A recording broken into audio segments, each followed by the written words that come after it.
back to part 2 of my acid attack journey.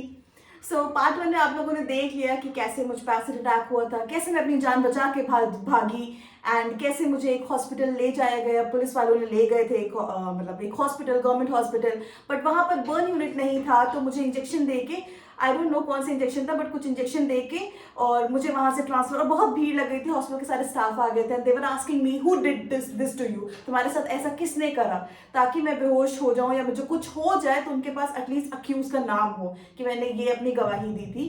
तो जो भी, तो उसके बाद मुझे एम्बुलेंस में ट्रांसफर करा ही जा रहा था कि मेरे अच्छे मामू और मेरे नाना वहाँ पर पहुँच गए थे. तो मुझे एम्बुलेंस में ऐसे करके ट्रांसफर कर रहे थे. मैं स्ट्रेचर पे थी और मैंने देखा मेरे घर की कार आई और फिर मेरे मामू और मेरे नाना आए and Nana was हाउलिंग and crying and मामू ऑल्सो आस्क्ड मी कि मामू ने सबसे पहले मुझसे ये पूछा कि तुम्हारे साथ किसने किया. तो आई जस्ट टोल्ड हिम कि इस इंसान ने ऐसा किया एंड इनको छोड़ना मत. एंड ही टोल्ड मी नहीं छोड़ूंगा. बस फिर उस एम्बुलेंस में मेरे साथ मेरे नाना बैठे एंड पीछे मेरे अच्छे मामू कार से आ रहे थे मेरे साथ. एंड मुझे ले जाया गया सिविल हॉस्पिटल, जो कि लखनऊ के हजरतगंज साइड पे है. तो थोड़ा सा दूर था, पेन हो रही थी मुझे, बट स्टिल मेरे नाना बहुत रो रहे थे. तो मैं एम्बुलेंस में उनको थोड़ा सा हिम्मत दे रही थी कि नाना रोइए मत, मैं ठीक हूँ, नाना रोइए मत, मैं ठीक हूँ. पेन बहुत ज़्यादा हो रहा था, बट बेयर करते करते वो थोड़ा बेहोशी होने लग रही थी मुझे. तो फाइनली हम सिविल हॉस्पिटल पहुँचे and as soon as I reach the civil hospital, वहाँ पर उतारा गया एंड वहाँ पर मेरे मामू ने बहुत ज़्यादा स्ट्रिक्ट बिहेव करा. बिकॉज जब तक आप वहाँ पर गवर्नमेंट हॉस्पिटल से प्रॉब्लम ये है ना, अगर आप वहाँ पर अच्छे से पढ़े लिखे और आप स्ट्रिक्ट नहीं बिहेव करोगे तो वो सबको ऐसे ही हवा में लेते हैं. ये एक बहुत बड़ी प्रॉब्लम है.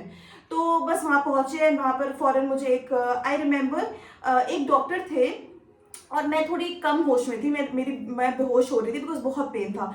तो वो इंजेक्शन मतलब मेरे मामू ने भी और मेरे घर वालों ने भी सबने बताया मुझे बाद में कि डॉक्टर्स ने वहाँ पर जो सीएमओ थे उस डॉक्टर के, उस हॉस्पिटल के, तो चीफ मेडिकल ऑफिसर जिन्हें कहते हैं, वो इंजेक्शन डाल के मेरे फेस में ऐसे इंजेक्शन डाल रहे थे and they were taking out the acid, ताकि एसिड डीप टिश्यूज में जाके डैमेज ज्यादा ना कर दे. तो मेरे थाई पे और मेरे फेस पे, दोनों पे ऐसा वो लोग कर रहे थे.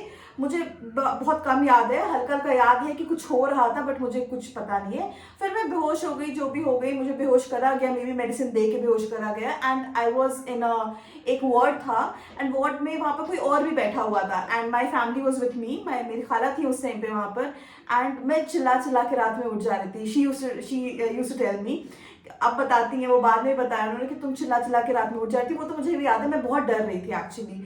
तो वो एक ट्रॉमा होता है, जो वो ट्रॉमा ऐसा है ना, पीटीएसडी से कहते हैं, पोस्ट ट्रॉमेटिक स्ट्रेस डिसऑर्डर. आप कितने भी स्ट्रांग हो जाओ, कितनी भी सारी चीजें हो जाएं, बट साइकोलॉजिकली आपके साथ बहुत सारे इश्यूज होते हैं. And I will talk about that psychological issue also. आज भी अगर मेरे रूम में मैं सो रही हूँ तो इवन कोई भी आता है ना, मैं चिल्ला के उठती हूँ. मेरी पता नहीं, मुझे ये एक है कि मैं चिल्ला के उठती हूँ. एंड असगर ये चीज जानते हैं, तो असगर जब भी आते हैं मैं चिल्लाती हूँ. हाँ, मैं ऐसे करके, तो मैं अकेले रूम में सो रही हूँ, कोई है साथ में तो ठीक है, बट अकेले सो रही हूँ ना, मुझे मेरे साथ ये प्रॉब्लम है कि मैं चिल्ला के उठती हूँ. मुझे हल्की सी आहट भी होती है ना, मेरी आँख खुल जाती है और चिल्ला के उठती हूँ. तो ये these R post traumatic stress disorders इसे कहते हैं, कि आपके पीटीएसडी, इनसे आपको थोड़ा आपको चीजें करनी चाहिए जिससे शायद ये थोड़ा ठीक हो सके. बट आई डोंट नो, मुझे बहुत डर लगता है कि मैं खुद चिल्ला के उठती हूँ ना, मेरी हार्ट बीट बहुत तेज होती है. तो it is not easy for me also to cope with that. But है, कट बैक, वहां पर जाते हैं हम. हॉस्पिटल में थे रात में, मैं ऐसे ही चिल्ला के उठ रही थी. एंड देन सुबह मुझे एक वार्ड में शिफ्ट कर दिया. एंड उस वार्ड की सच्चाई मैं आपको बताती हूँ. I remember it was on the first floor of the civil hospital and Saturday evening मेरे साथ ये इंसिडेंट हुआ है. एंड संडे मॉर्निंग उस वार्ड में थी मैं. एंड उस वार्ड में बगल में मतलब 4-5 बेड थे और डिफरेंट टाइप के बर्न पेशेंट्स थे. एसिड अटैक तो नहीं था, मतलब एक थी जिसको शायद से ससुराल में जलाया था, कुछ ऐसे बहुत सारे पेशेंट्स थे. और वहां पर लोग खाना पीना खा रहे थे, चप्पल पहन के आ रहे थे, ये सारी चीजें बहुत ज्यादा थी.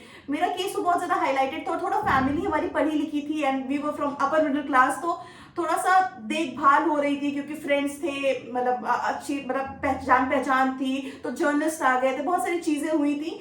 तो मेरी केयर तो बहुत हो रही थी. But I still remember that night, Sunday की रात की मैं बात बता रही हूँ कि ऐसे दिन निकल गया. मेरे दोस्त बहुत, मेरी तो मतलब मैं स्कूल में भी बहुत ज्यादा आउट गोइंग थी, तो मेरे बहुत सारे दोस्त थे. तो सारे दोस्त लोग मिलने आ रहे थे, सब दोस्त रो रहे थे and I was the one consoling them कि मत रो, ठीक हो जाऊंगी मैं, मत रो, ठीक हो जाऊंगी. फिर वो दिन निकल गया वैसे ही, और उसी दिन मेरे मामू और मेरे घर वाले सब लोग डिस्कशन कर रहे थे कि we need to shift her to private hospital, we can not trust them. जबकि वहाँ के लोग काफी ज्यादा, वहाँ के जो डॉक्टर्स थे वो दे रहे थे कि नहीं नहीं आप ऐसे मत करिए, बिकॉज केस थोड़ा हाईलाइटेड था तो उनकी वो डे भी इज्जत की बात थी। बट मेरी फैमिली ने रिस्क नहीं लिया, मंडे मॉर्निंग ही मुझे प्राइवेट हॉस्पिटल शिफ्ट कर दिया गया, दैट इज सिप्स।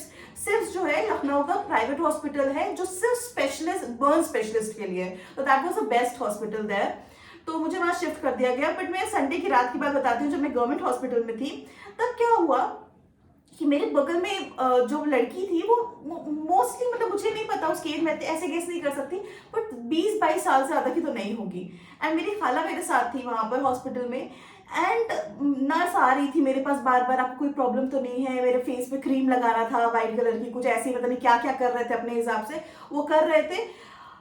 बट वो रो रही थी, चिल्ला रही थी, एंड मतलब मैंने कहा, मेरी खाला ने कहा वो चिल्ला रही है, रो रही है, तो पता उनका जवाब क्या था? उनका जवाब था इसका तो रोज का है, अरे इसको छोड़िए। मतलब आप सोचिए किस हद तक, क्योंकि जस्ट बिकॉज थोड़ा उनको लगा था कि हम अगर मेरे साथ ऐसा करेंगे तो उन पे एक्शन हो जाएगा, तो मगर दूसरों के साथ वो कैसे कर रही थी जिनकी फैमिली नहीं चीजें कर पा रही थी।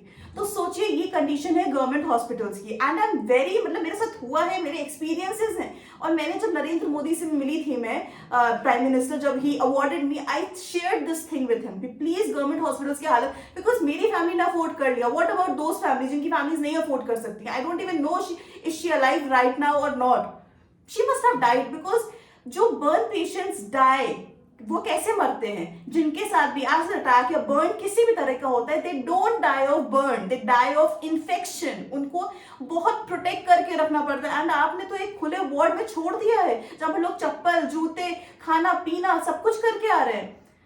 तो ये रियलिटी है।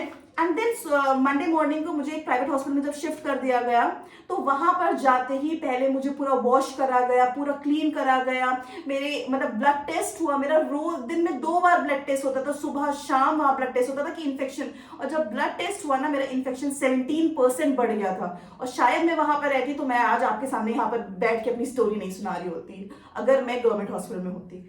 तो वहां पर टेस्ट हुआ, ब्लड टेस्ट, हर वक्त डॉक्टर्स आते थे टेस्ट, और इवन जो मेरा वार्ड था, हमारा प्राइवेट वार्ड था, सिर्फ मैं थी और मेरी फैमिली का एक member at a time allowed था। इवन क्योंकि विजिटर्स बहुत ज्यादा लोग मिलने आ रहे थे, मेरा पूरा स्कूल था, मेरे प्रिंसिपल, मेरी teachers, everyone wanted to meet me, तो उनको भी एक टाइम पे एक ही अलाउ कर रहे थे, ऐसा नहीं कि भीड़। मेरी स्कूल की, आई रिमेम्बर, मेरी जो सिस्टर्स थी स्कूल की, मैं एक कॉन्वेंट स्कूल में पढ़ती थी, तो मेरी सारी सिस्टर्स आई थी टू प्रे फॉर मी, तो सिर्फ उनको अलाउ किया था कि एक साथ 3-4 लोग आ जाए, because they stood there and they prayed for me. So ये सारी चीजें, और बुके भी कोई लेके आता था ना, कि अगर वो हॉस्पिटल में मिलने जा रहे हैं, यूजुअली लोग लेके आते हैं, तो वो सब भी वो बाहर रखवा देते थे, वो सब भी आने नहीं देते थे। तो ये सारी चीजें बहुत ज्यादा इंपॉर्टेंट होती है, प्रोटेक्ट करना, बिकॉज आप इन्फेक्शन से मर जाओगे। उनको, और जो अंदर आ भी रहे थे 1 या 2 लोग, उनको मास्क पहन के, उनके हैंड में ग्लव्स था, उनके जूते बाहर थे, तो और जूते बाहर के बाद वो पैर में भी उन्होंने कुछ पहना था, तो ऐसे करके उनको ला रहे थे ताकि इन्फेक्शन ना हो, क्योंकि शुरू के 10 दिन इन्फेक्शन का ही खतरा होता है। तो ये सारी रोज ओटी जाते थे, वहां पर ट्रीटमेंट होता था, वहां पर रोज ओटी जाते थे फॉर क्लीनिंग। क्लीनिंग जो होती थी बहुत दर्द वाली चीज होती थी, मगर वहां पर लोग जो डॉक्टर्स थे वो इतने केयरिंग थे, मतलब they used to ask me, थोड़े से भी दर्द हो तो रेशम बताना, दर्द हो तो रेशम बताना, ठीक है। तो फेस पे पूरा वो कुछ हो गया था, आई अटैच द पिक्चर्स हियर, तो वो धीमे धीमे उसको निकालते थे, क्लीन करते थे, क्लीनिंग बहुत इंपॉर्टेंट थी।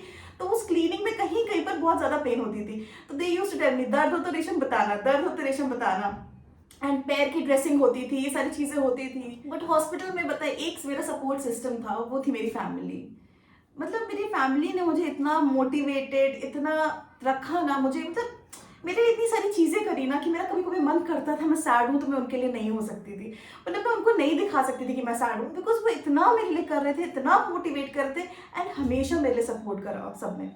तो हॉस्पिटल में पिज्जा आता था, जब डॉक्टर ने थोड़ा थोड़ा अलाउ करा, तो क्योंकि तब खा सकते थे, तो पिज्जा आता था, और ऐसे घर से चीजें नानी बना के भेजती थी, मेरी फेवरेट चीजें, तो ऐसे ही होता था, चले जाता था, मतलब चल रहा था। बट हॉस्पिटल ने बहुत ज्यादा केयर करी मेरी, इतनी ज्यादा केयर करी ना, रोज ओटी जाना, ब्लड टेस्ट होना, उस टाइम तो बहुत दर्द होती थी। आई रिमेम्बर मतलब मेरे इतना ब्लड टेस्ट हुआ है ना कि मेरे यहाँ से तो कम से कम कितने बार ले चुके हैं, यहाँ से ब्लड, मतलब यहाँ से ब्लड लेते थे, बैक से लेते थे, इवन एंड में कहीं जगह नहीं बची थी क्योंकि दिन में 2 बार होते थे। तो पैर होता है ना, पैर से भी लिया गया था, मतलब जो फीट में यहाँ पर नस होती है इससे भी ब्लड लिया गया था to get the blood test done. तो बस ठीक है, वो सारी चीज़ें तो गुजर गई, जो गुजर जाती है। बट आई रिमेंबर हमारे मतलब जो वार्ड था उसमें जो मेरा वॉशरूम था, तो मेरे वॉशरूम पे मेरी मामू ने मेरी खाला से रुपट्टा लगवा दिया था कि ये मैंने जो स्टॉक में बताया है कि होता है ना यूजुअली, देखेगी तो अपसेट होगी, कुछ होगी, बट पता नहीं यार क्यों हमेशा, मतलब वो मैं नहीं हूँ कि वो कहा जाता है ना कि वो कौन सा एक जानवर होता है जो कोई परेशानी आ रही होती है तो मिट्टी में सर घुसा लेता है एंड प्रिटेंड करता है कि कोई प्रॉब्लम नहीं है, बट मैं नहीं हूँ। मुझे देखना होता है, जो भी है फेस कर लूंगी, बट सामने होना चाहिए। तो मैं गई थी वॉशरूम, तो मैंने दुपट्टा हटा के देखा था एंड मतलब उस टाइम बहुत तेज रोना आया था, but I was like no रेशम, you can not give up. और उस टाइम पे मेरे अच्छा मामू मुझे इतनी अच्छी बातें बताते थे, बहुत सारी चीजें बोली जो मेरे साथ आज तक है कि मतलब जिंदगी एक है और अल्लाह पाक कुछ स्पेशल लोगों को चूज करते हैं एंड तुम्हें चूज करा गया है दूसरों की बेहतर कुछ करने के लिए, दूसरों के लिए। और दूसरी बात ये है, देखो तुम्हारे साथ ये हो चुका है, अब तुम्हारे पास 2 ऑप्शन है, या तो तुम सेक्लूड करके अपने आप को एक कमरे तक महदूद कर दो, या फिर बाहर निकलो और लोगों के लिए कुछ कर गुजरो। तो ठीक है, आज वही उसी चीज ने मुझे जामिया, JNU और इंशाल्लाह और आगे बहुत सारी जगहें तक पहुंचाया है। तो ये चीज हमेशा मेरे साथ रही है कि गिव अप नहीं करना, और जो मैं हूँ वो मैं हूँ, और वो खुद से बहुत ज्यादा प्यार करना। तो ये थी मेरी हॉस्पिटल की जर्नी। और please do comments in the comment section below आप लोगों को कैसा लगा। और दूसरी बात ये थी, नेक्स्ट जो पार्ट होगा वो मैं जल्दी लाऊंगी, बट कमेंट करो तब मैं लाती हूँ, ठीक है, क्योंकि लगा लोगों को चाहिए कि नहीं, कि सोसाइटी का क्या रिएक्शन था। मतलब मेरी फैमिली तो बेस्ट है, बट बाहरी जो रिलेटिव्स होते हैं उनका क्या रिएक्शन था, और फिर ये सारी चीजें कैसे क्या हुआ। So do let me know. फिर पार्ट 3 आएगा जो कि फाइनल पार्ट होगा।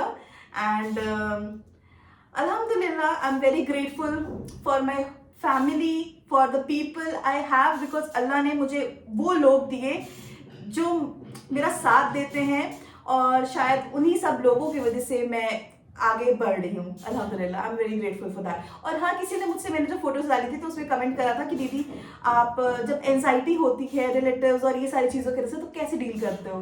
तो अपने आप पे भरोसा करो, that is all I want to say. Believe in yourself, that's all I want to say. And love yourself more than anyone else. जो इंसान खुद से मोहब्बत नहीं कर सकता वो किसी और से मोहब्बत कर ही नहीं सकता। तो अगर आप लोगों से, अपनी फैमिली से मोहब्बत करना चाहते हैं तो पहले खुद से कर लो, फिर आप दुनिया के लिए भी कर लोगे चीजें। So that's it for today's video. Part 3 के लिए comment down below and share comment section में बताना कि तुम लोगों को सबसे ज्यादा अच्छा पार्ट या इंस्पायरिंग पार्ट क्या लगा। So thank you everyone. Bye bye. Take care. Allah Hafiz.